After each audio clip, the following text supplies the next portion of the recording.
Things that become meaningless after 70. What if some things you've worried about your whole life just stop mattering after 70? As we move through the years, our priorities change. Not because we give up, but because we finally understand what truly deserves our time, our energy, and our peace of mind. There's a quiet kind of wisdom that comes with age, the kind you don't get from books or advice, but from living long enough to know what really counts and what never did. In this video, we're talking about 7 things that just don't matter anymore after 70. These aren't just philosophical ideas. They're lived truths grounded in experience, backed by psychology, and echoed by seniors across generations. If you've ever felt pressure to keep up, hold on, or chase things that don't feel as meaningful anymore, this is for you. Each of these 7 things has probably been a source of stress at one time or another, but now they don't need to be. Not because you're too old to care, but because you've earned the freedom to let them go. And that freedom doesn't mean apathy, it means clarity. Knowing what no longer deserves your worry gives you more room to embrace what truly matters: health, purpose, connection, and peace. So if you've ever wondered when life starts to feel lighter, not because your load disappears, but because you learn how to carry it differently, stay with us. These 7 insights may not only confirm what your heart has been telling you, but also give you permission to walk through the rest of life with more grace, more confidence, and a lot less unnecessary weight. Let's begin. Number 1, other people's opinions. There was a time in your life when what others thought of you held real weight. Whether it was how you dressed, the job you had, the car you drove, or even the way you raised her where you earn 18 dins. Your children, outside judgment could feel like a measuring stick for your worth. But after 70, something inside shifts. You begin to see those opinions for what they are: fleeting, inconsistent, and often rooted in other people's insecurities rather than your own truth. You realize that living your life to satisfy others doesn't bring peace. It only delays your own. Eleanor, 74, used to hesitate before doing anything that felt too different. She worried about neighbors commenting on her garden or family members criticizing her decision to start painting again. But one day she caught herself asking, why does it matter what anyone thinks? That question stuck with her. And the more she lived by it, the more freedom she felt. Now she wears bright colors, plants what she likes, and displays her art, even if it's a little messy. And you know what? She smiles more now than she did in her 50s. Letting go of the need for approval doesn't mean becoming indifferent or rude. It means honoring your own voice above the noise. It means understanding that people will have opinions no matter what you do, and they'll often forget them just as quickly. What sticks is how you feel about your choices. When you lay your head down at night, after 70, you've lived through enough to know that you can't please everyone, and that trying to is a recipe for frustration. This isn't about isolation. It's about liberation. You become more selective about whose voices you allow into your life, and that's a good thing. The opinions that matter most are from those who love you, not those who barely know you. And even then, you have every right to make decisions that serve your health, your happiness, and your peace of mind, regardless of what others may think. There's a quiet power in walking into a room and not wondering what anyone thinks of you. It's not arrogance, it's wisdom. It's the kind of self-trust that only time can teach. And once you taste it, there's no going back. Because nothing feels as good as knowing you're finally living life on your terms, without apology and without permission. Number 2, trying to follow trends. There's a certain pressure that floats around in our culture, the kind that whispers you should always stay current, stay sharp, stay with it. Whether it's fashion, technology, or the latest lifestyle fad, there's a silent expectation to keep up or risk being labeled as outdated. But after 70, that pressure loses its grip.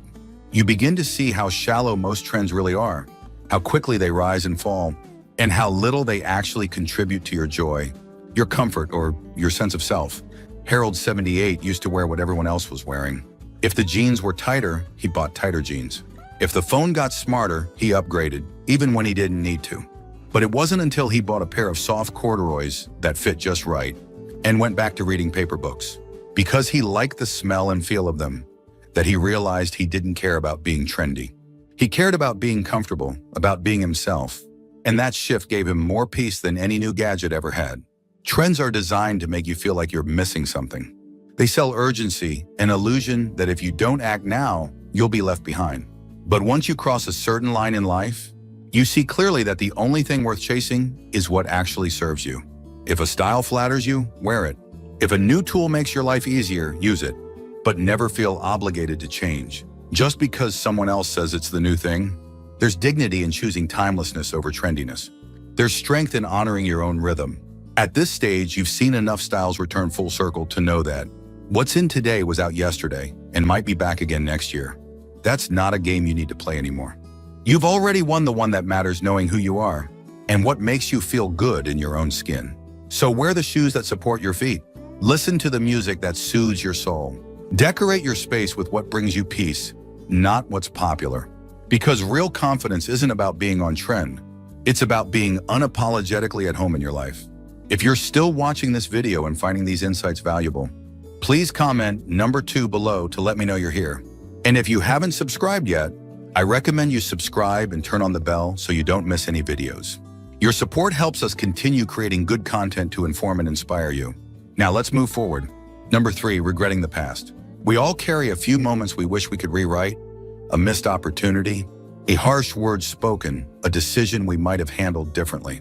Regret is one of those quiet companions that tends to follow us through the years. But after 70, something softens. You start to see your past not as a list of mistakes, but as a roadmap that led you exactly where you needed to be. And the more you reflect, the more you realize that everything you've lived, both the joy and the sorrow, has shaped your depth, your strength, and your wisdom. Walter, 81, spent years replaying a decision he made in his early 40s. He turned down a job that would have paid more because it meant relocating. And for decades, he wondered if that was the wrong move. But now, sitting in the same home, where he raised his kids and watched his grandkids grow, he understands something deeper. That choice, while uncertain at the time, gave him stability, presence, and a life filled with relationships that still matter. In hindsight, what once felt like a regret now feels like a blessing in disguise. Regret loses power when you meet it with compassion. At 70 and beyond, you've earned the right to stop judging your younger self. That version of you was doing the best they could with the knowledge, resources, and emotional capacity they had at the time. And just like you wouldn't scold a child for not knowing algebra, you can learn to stop scolding your past self for the things you didn't know then. There's freedom in saying, that happened. I learned from it. I'm still here. It doesn't mean you forget. It means you integrate. You take the lesson, the growth, the scar, and you let it inform your choices now, not punish you. Because the truth is, regret can only live in the past, and your life continues to unfold in the present. Every morning you wake up is another page that hasn't been written yet. Instead of wondering what could have been, you begin to focus on what still can be. And that shift from regret to resolve is one of the greatest gifts aging gives us. You no longer carry the past like a burden. You carry it like a lantern, lighting your way with hard-earned clarity. Number 4, comparing yourself to others. At some point in life, we all measure ourselves against someone else. It might start in school, who has better grades, better clothes, more friends, and it often follows us through adulthood, who has the bigger house, the longer marriage, the more successful children. But after 70, the urge to compare begins to lose its grip. You start to see that every person walks a path filled with hidden struggles and silent victories, and that no two lives are ever really alike. Not in journey, not in timing, and not in meaning. Lois, 75, used to scroll through social media and feel small. Pictures of old friends on vacations, celebrating anniversaries, holding grandbabies, all made her feel like she had missed something. But then one afternoon, she took a walk through her garden and realized she was comparing highlight reels to her own quiet, meaningful life. She had health, freedom, and a few dear friends she could call at any time. That moment changed how she viewed her story, not as lacking, but as uniquely hers. Comparison is a thief. It doesn't just take your joy, it steals your focus. When you're busy looking sideways, you forget to look inward and forward. And while someone else's life may look shinier or easier from the outside, you never truly know what they're carrying. The truth is, no one gets through life without hardship, loss, or regret. Not even the ones who seem to have it all together. After 70, you begin to realize that success isn't about reaching the same milestones as everyone else. It's about peace. It's about the relationships that nourish you, the passions that still light you up, and the quiet moments that remind you how far you've come.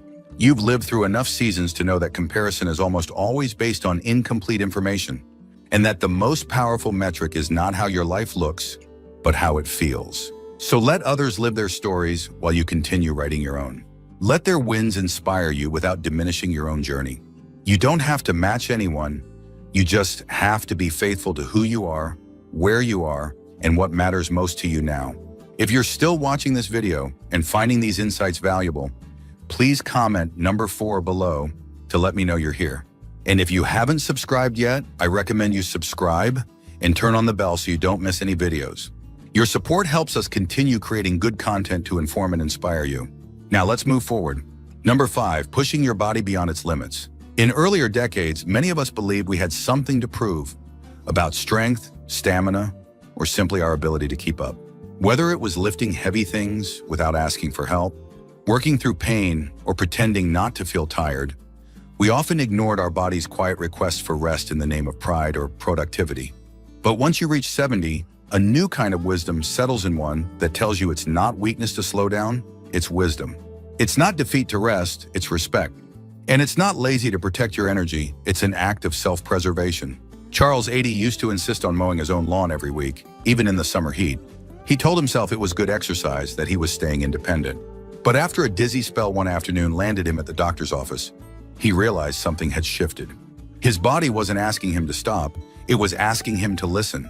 So he hired a local team to help, and now he still enjoys being outside, but from a chair in the shade, sipping iced tea and chatting about baseball while the lawn gets trimmed.